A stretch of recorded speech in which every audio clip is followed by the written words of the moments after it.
Dr. Anthony Fauci is one of the most respected people in the country right now when it comes to topics of public health. Maybe the most universally respected, if I were to guess. So what does he actually think about waiving the vaccine patents? We've been trying to figure it out, and I don't know, it depends. It seems like every day it's slightly different. So let's go back to Monday, where he said, I always respect the needs of the companies to protect their interests to keep them in business, but we can't do it completely at the expense of not allowing vaccine that's life-saving to the people that need it. You can't have people throughout the world dying because they don't have access to a product that rich people have access to. So that's pretty good. It could be a little bit stronger, but especially the last part, very good. We can't let tons of people die, and they will. India had nearly 4,000 deaths yesterday, 400,000 cases still. It's still 400,000, not actual cases, results of positive tests. Like God only knows how many people actually are getting it every single day. But anyway, that's what he had to say on Monday. That said, we know that in the White House, there's divisions and there's this big back and forth and all of that. So is he advocating for that? The evidence is not quite as strong, because when you really get into the nitty-gritty of what should be changed, he starts changing his tune a little bit from the moralistic, we can't let profits, reign as people die, to the what would the actual timeline be like? So he had apparently told the FT earlier this week that he was agnostic about how to boost a vaccine supply to developing countries. He added going back and forth, consuming time and lawyers and a legal argument about waivers. That is not the end game. People are dying around the world, and we have to get vaccines in their arms in the fastest and most efficient way possible. He said that he was not wedded to waiving patents and did not want anything to stand in the way of getting vaccines more quickly. Quote, if you take too long, people are going to die. There are other ways to ramp up vaccine production around the world. So that's like, from these companies are greedy, poor people can't afford it, we have to give them the vaccine, to maybe there's something we can do. I can't say for sure that that's a result of conversations that are going on in the White House, but it feels to me like that's what it is, because Biden had been really clear. He had been really clear, and now everything is very far from clear. Well, yeah, because now the money is now speaking. So this is part of the problem you get when you cross like a profitable business or a capitalistic system, where these businesses are supposed to be there to develop things for science and technology purposes, or vaccine distribution, or controlling a virus that's going across the entire world, because their motive is to make money, right? And the people that will back that would be like, well, they deserve to make money. But before that, are you the same people that said, hey, everyone should be vaccinated, everyone should be somehow we should get everyone under control of this so it doesn't continue to spread and kill more people?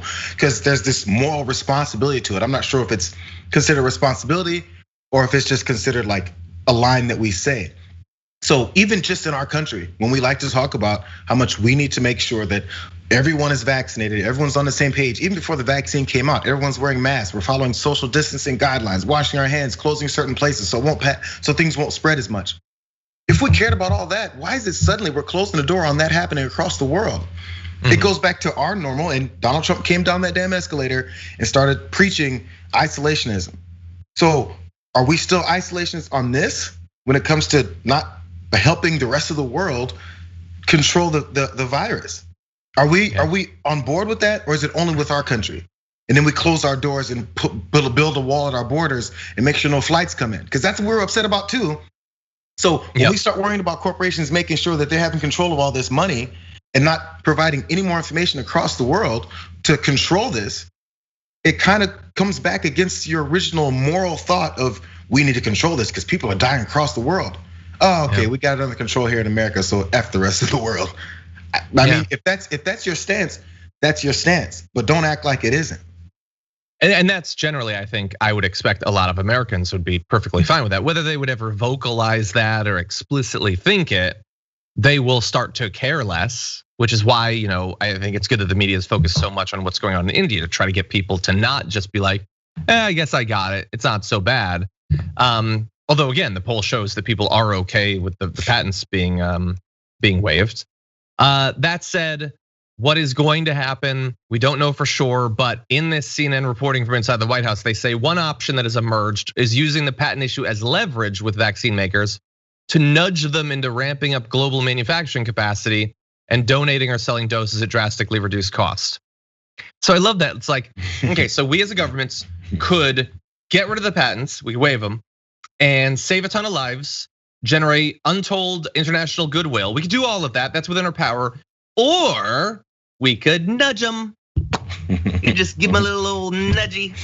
Maybe they'll do something okay. Maybe they'll sell it cheaper.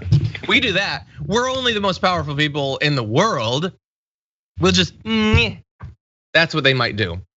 And honestly, yesterday on the show, we were talking about Moderna's pledge to, the headline version is give 500 million doses worldwide, which is the headline version. The true version is 34 million doses by the end of this year, the rest of it next year. And oh, did we say give? We mean sell at lower rates. That I don't understand. So the actual story is business pledges to sell its product. That's not awesome, okay? And so that's what you get, I guess, from nudging. But lots of people's lives are on the line. I think that they expect a bit more than a nudge. Well, John, if you sign up for the pharmaceutical company's store card, you can get that sale price that's on the shelves every week. Just make sure you check out your circular in your local newspaper to get all those deals. Cut out the coupons, and you might get a cheaper price on the vaccine information. Hashtag everyone clip out the circular and send it to India, I guess, because that's the best we can do for them. And if no one buys it, it might go on clearance. They're gonna have some surplus available. That's something to look forward to. Just wait a little longer. You know what that is? Letting it go on clearance, that is restoring the soul of America right there. Anyway, I hope that people are really paying attention to this. I hope that the White House and politicians are really feeling pressure over this, because right now it is not looking good for the US being any sort of leader on getting these patents to be waived.